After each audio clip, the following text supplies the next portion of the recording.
ده په ژوند کې به لازم ته دا خبره ویني چې دی به په نیکي کولو کې تادي کوي. او څنګه به یو سړی په نیکي کولو کې تادي نه کوي او ده ته الله ویلی چې تادي وکړه. او دویمه څنګه به یو سړی په نیکو اعمالو کولو کې تادي نه کوي او د مرګ ژوند هېڅ پته نه لګي او د حالاتو هېڅ پته نه لګي. دا سبا بل سبا چې کېږي نو سبا به وکړم او بل سبا به وکړم او هلته به وکړم او دلته به وکړم. دا د دیندارو خلکو صفت نه دی. نیک عمل په دغه وخت کوه، په دغه ټیم یې کوه. په دې کې دا نه کېږي چې سبا به وکړم بل سبا به وکړم. لکه څنګه چې دنیا والا دنیا بل وخت نه پرېږدي، دنیا والا دنیا بل وخت نه پرېږدي. وایي دا مسله په دې ټیم حل کول غواړي، بیا راته وروسته مسلې ډېرېږي.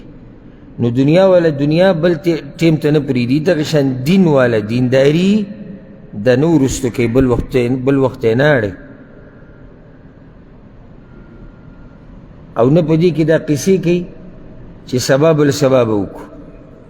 نو خبره ما دا کوله چې یو خو د ژوند پته نه لګي، بل الله موږ ته ویلي چې داسې کوئ.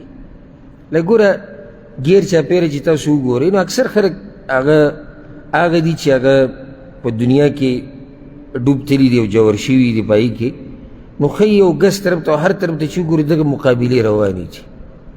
ستا تنخوا دومره ده، زما هغه به د هغې نه زیاته وي. ته دومره جوړی زه د هغې نه ډېرې جوړو. ستا یو چت کور دی زه 2 چته جوړوم. ستا 10 کمرې دی زه 15 کمرې جوړوم. تا سره موټر دی زه به د هغې نه ښه ګاډی الم. تا سره سیکل دی زه به موټر الم. او دا مقابلې روانې هر طرف ته، خصوصا په پښتنو کې، پښتنو معاشره کې دا یو ډېره غټه قصه ده. بلکې ما بل ورځ دې ملګرو ته دا وي چې زمونږ دا خلک چې کین دوی بل باس نه کوي، خصوصا دا دلته چې دی او که هلته دي ملک کې هغه هم دغه قصې کوي. هغه دا وکړو، د دا چل وکړو، د داسې چل وکړو، د دغه چل وکړو. نو بیا مې هغوی ته یو قصه بیان کړه.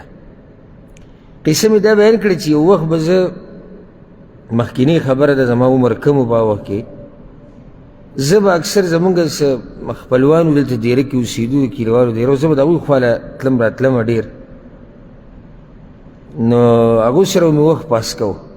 نو هلته به دننه کومې خبرې چې روانې وي هغه به ما اورېدې. یعنې تا دا چل وکړو، هغه کور جوړ کړو، هغه ځمکه واخېسته، هغه دا چل وکړو، هغه داسې چل وکړو، هغه دغه وکړو. هر خبره چې سړی اوري په سړي باندې اثر کوي. نو بیا کور ته چې برالم زموږ والد صاحب د الله وبخښي، نو هغه سره مې بحث شروع کړو چې ګوره دا پلانې کار کول غواړي، دا کول غواړي، دغه کول. هغه ما ته ته بېغمه شه، څه خپل سبقونه وایه، تا ته چا څه ویلي چې دا کار وکړه او دغه وکړه. ما نه دا کار بیا ما ته پته ولګي چې دا دغه ځای کې ټوله جاښه خرابېږي. ځکه ته هلته کښېنه، هلته دغه یو بحث روان دی. هغه دا چل وکړو، د دا چل وکړو، د داسې وکړو، د دومره وکړو، ما دومره جمع کړو. چې کوم په دې قصه کې نه دی هغه پکې هم راولګي چې یاره دا خو دا ټوله دنیا که زما نه مخکې لاړه او زه شاته پاتې شوی یم. دا خو دنیا دوی ټوله یو نړۍ کړه او یې خوړه او زه پاتې شو. ما دې ته سوچ لاړ چې دا خبره د ماحول نه ورانېږي چې کله خواوشا کې ماحول ټول د مقابلې ماحول وي، نو بیا سړی په خپل هم په هغې کې ورپرېوځي. لکه اوس یو سړی د ښه ښایسته ژوند یې تېرېږي، 2-3 کمرې کور یې دی او 2-3 ټیمه روټۍ ورته میلاوېږي، ښه په حیا او په عزت. دی په دې اکتفا نه کوي ځکه چې ده ته ماحول داسې جوړ شوی دی چې دا ده ته هېڅ هم نه ښکاري. او ماحول داسې جوړ دی چې د دین په باره کې څوک خبره نه کوي.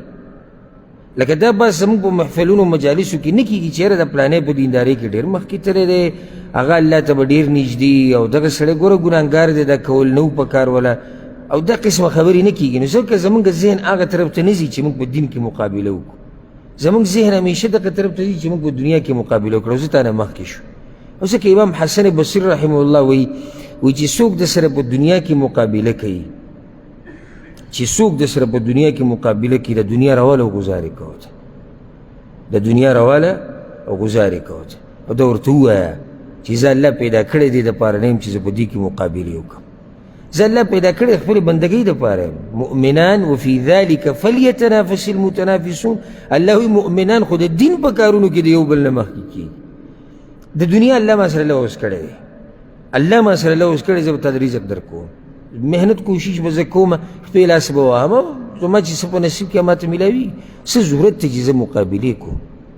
او څه ضرورت دی چې ته زما نه مخکې کېږې او زه تا نه مخکې کېږم او څو ورځې ژوند دی هغه څه چې زموږ په نصیب کې دی هغه به الله موږ له راکوي ته لږ محنت کوه لږ کوشش کوه خو دومره چې مقابلو ته خبره ورسي او دقه یو باس رواني که نه زما دا خبرې غلطي دي دا مسافر چې کیني دا باسونه کوي که نه کوي مسافر خو پرېږده چې کلي ته په چوټۍ لاړ شي دا واوره چې کلي ته په چوټۍ لاړ شي او د کور نه راوځي دا باس روان دا وګوره د په سعودي عرب کې 15 کاله کار وکړو د 2 چته بلډینګ ودرو تاسې کړي دي تا 20 کاله تېر کړي تاسې کړي دي لکه دا ټول خلک یو شان خو نه دي دا رزق خو الله تقسیم کړی دا سره زور خبره ده محنت خو هغه هم کوي غریب لګیا دی خپل کار کوي خو چې په نصیب کې نشي ته اوس دته په زور دا وایي چې دا 15 کاله یې تېر کړي د ځان له بلډینګ جوړ کړو او دا وګوره د 10 کاله تېر کړي نن دی په دیزي باندې د دا ګډ تجارت دی هلته هم دا خبرې ټولې روانې دي مشران دې هم په دې تیزوي زموږ دې ماحول ته وګوره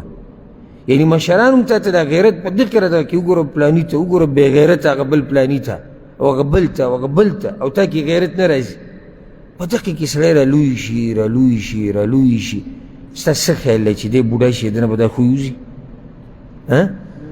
څه چل به وشي چې بوډا شي څه چل به وشي نور به هم زیات شي بوډاګانو سره چې کېناستې د هغوی خو د ځمکې نه علاوه بله خبره نشته الا من رحمه ربي ګناه ورته نشته ځکه چې هغه داسې ماحول کې رالوی شوی دی چې هلته یو خبره کېږي بس که چېرته زموږ ماحول داسې وی چېرته د دیندارۍ بحث کېږي په دین کې د یو بل نه مخکې کېده غواړي قرآن زه یادوم زه کوشش کوم چې دا پلاني نه مخکې شم دا نه مخکې نن یو ملګري ما ته د پاکستان نه د یو ملګري ویډیو راولېږله ابسې تللی کور ته ملاقات له نو بیا د هغه نه تپوس کوو چې لکه تا څنګه ماشاءالله ګیره دې پرېښوده والله نیغې لارې ته راواړولې قرآن او حدیث باندې عمل نو هغه دا وایي چې زه ورته یاد کړم چې یعنې 2014 کال که څه وي د هغه وخت نه ما د بیانونه اورېدو او الله په ما رحم وکړو نو د هغې نه بعد بیا ما قرآن یادول شروع کړو چې موږ خو ډېر شاته پاتې شوي دا قرآن یادول غواړي دا دین زده کول غواړي نو قرآن مې یادول شروع کړو اوس ما ته وي 4 سپارې پاتې دي 6 سپارې مې یادې کړي دي او 2 میاشتې بعد که 3 میاشتې وي 3 میاشتې یا 2 میاشتې بعد زما دستاربندي ده ما قرآن یاد کړو ښه څنګه یادې سهار منځه نه بعد 1 ګنټه دا زه د استاد سره لازم تېروم د هغې نه بعد بیا خپل کار لازم دی ونه وي چې کار مې پرېښودی لکه دې بعضو ته چې ووایي چې دینداري کوه نو دنیا سره به څه کوم نو تا ته چا ویلي چې دنیا پرېږده او تا ته چا ویلي چې مزدوري پرېږده موږ تاسو په مزدورۍ نه منع کوو ښه پکې ورجور ننوځه خو دومره وخت ورکه چې له دینداري پکې کوه نو هغه دا وي چې زه ګنټه سهار منځ نه بعد دا لازم زه استاذ مې نیولی د هغه سره قرآن یادوم د هغه وخت نه د اوسه پورې او اوس ورته 3 سپارې پاتې دي او قرآن به یاد کړي که چېرته زموږ دا ماحول داسې وي لکه څنګه چې دې ورور دا سوچ و چې یاره دا خو موږ ډېر شاته پاتې شوي د قرآن یادول غواړي نو څومره موږ مخکې تللی ښه د ده سره که خواوشا کې بل څوک و د هغه دا سوچ وي هغه به هم دا چل شروع کړی لکه چې هغه هم کوشش کوو چې د ده نه مخکې لاړ شي که نه یو عالم چې ناسي مثال کې بیان کوي یا یو ملګری بیان کوي او داسې معلومات ډېري دیندار مسلمان دی پسخیږي دته چې یا الله داسې علم ما سره وي او یا الله داسې پوهه ما سره وي ځکه پیغمبر صلی الله علیه وسلم وایي حسد نه دی جایز مګر په 2 کارونو کې حسد چې هغې ته غبطه وایي د دې ګنجایش په 2 کارونو کې دی حسد حالانکه حسد حرام دی صرف په 2 کارونو کې یو هغه سړی چې الله ول علم ورکړی او دی دا ارمان کوي چې دقه شر علم ما سره وي یا بل روایت کې راځي چې د قرآن تلاوت کې قرآن ورته یاد دی او ډېر ښایسته انداز کې کوي او سړی ارمان کوي چې داسې ما ته یاد وي ما هم دقه شان کولی او دویم هغه سړی چې الله ول مال ډېر ورکړی او دی د الله په لارو کې لګوي او ته ورسره غیبته وکړي په دې پسخېږي ورته چېرې داسې ما سره وی ما به هم لګولی الله په لار کې موږ خو دې ته نه پسخېږو موږ خو لینډ کروزر ته پسخېږو منګه بنگلې ته پسخېږو منګه 3,000 ریاله تنخوا ته پسخېږو منګه ډېرو ودونو ته پسخېږو منګه بس دغه کیسې دي زموږ نور څه دي منګ د ځمکې ټوټې ته پسخېږو چې ځمکه هم ډېره شوه نو الله دې زموږ په حال باندې رحم وکړي. دا امر موږ ته الله کړی دی چې تاسو تادي کوئ په نیکیانو کې او د یو بل نه مخکې کېږئ. سورة آل عمران کې الله وایي وسارعوا إلى مغفرة من ربكم وجنة عرضها السماوات والأرض. الله وسارعوا یو بل نه مخکې شئ، تادي وکئ. د څه طرف ته؟ د الله د بخښنې طرف ته او هغه جنت ته چې د هغې پلنوالی یوازې د ځمکې او د اسمانونو د پلنوالي په اندازه دی. تادي وکړي. بل ځای کې الله وایي سورة الحدید کې دلته وایي وسارعوا یعنې یو بل نه مخکې شي، بلکې څه دي؟ سابقوا إلى مغفرة من ربكم وجنة عرضها كعرض السماء والأرض. مسابقه. سابقو یعنی یو بل سره مقابله وکړي، د یو بل نه مخکې شي د الله د بخښنې طرف ته او د جنت طرف ته چې د هغې پلنوالی یوازې د ځمکې او د اسمان د پلنوالي په اندازه دی. نو ټولو مؤمنانو ته دا وایو چې د نیکیانو طرف ته تادي وکئ، د خیر په کارونو کې د یو بل نه مخکې شي او دې دنیا له ترجیح مه ورکوئ په آخرت باندې. د دنیا وقتي طور ده او آخرت همیشه دی. نو داسې نه چې فانی دنیا غوره کوي په هغه آخرت باندې چې هغه همیشه پاتې دی. او ځکه شاعر وایي اوس ناشنا شاعري کړې ده لا ترکنن إلى الدنيا وما فيها فالموت لا شك يفنينا ويفنيها. مکه کېږه د دې دنیا طرف ته، دې کې شک نشتی چې دا مرګ به ما هم ختموي او د دنیا به هم ختموي. واعمل لدار غدا رضوان خازنها والجار احمد والرحمن بانيها. او د دې کور دپاره محنت او کوشش وکړه، جنت یادوي چې رضوان د هغې خزانچي دی، دا په ملایکو کې یو ملک دی چې دی د جنت خزانچي دی او د ده نوم رضوان دی. والجار احمد هلته ګاونډي پیغمبر صلی الله علیه وسلم دی. والرحمن بانیها او دغه جنت رحمان په خپله جوړ کړی دی.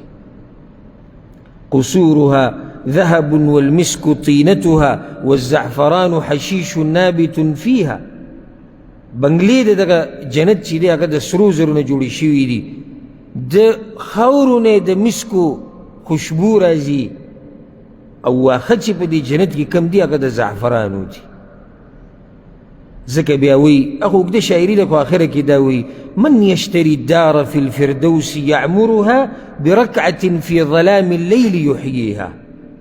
څوک به ځان له په فردوس کې یو کور جوړ کړي چې یو څو رکاته مونځ په تیارو کې وکړي او الله ته ولاړ. لا دار للمرء بعد الموت يسكنها إلا التي كان قبل الموت يبنيها. دا ډیره جوهره خبره ده. نشتی د یو انسان دپاره کور چې د مرګ نه بعد پکې اوسیږي مګر هغه کور چې د مرګ نه مخکې د ځان دپاره جوړو. د مرګ نه مخکې موږ کوم کور جوړو؟ دغه بل کور ته هم ذهن تللی ټوټه چې راغستې ده هغه نه یادوي. دا نه یادوي مرګ نه بعد تا به دې کې څوک پرېږدي نه، څوک دې پرېږدي نه په دغه کور کې ته چې ورته دومره منډې وایي. اصل کور یادوي، اصل هغه بنیادي ما ورته چې به ورته واپس کېږو. وایي نشتي د یو کس دپاره کور چې اوسي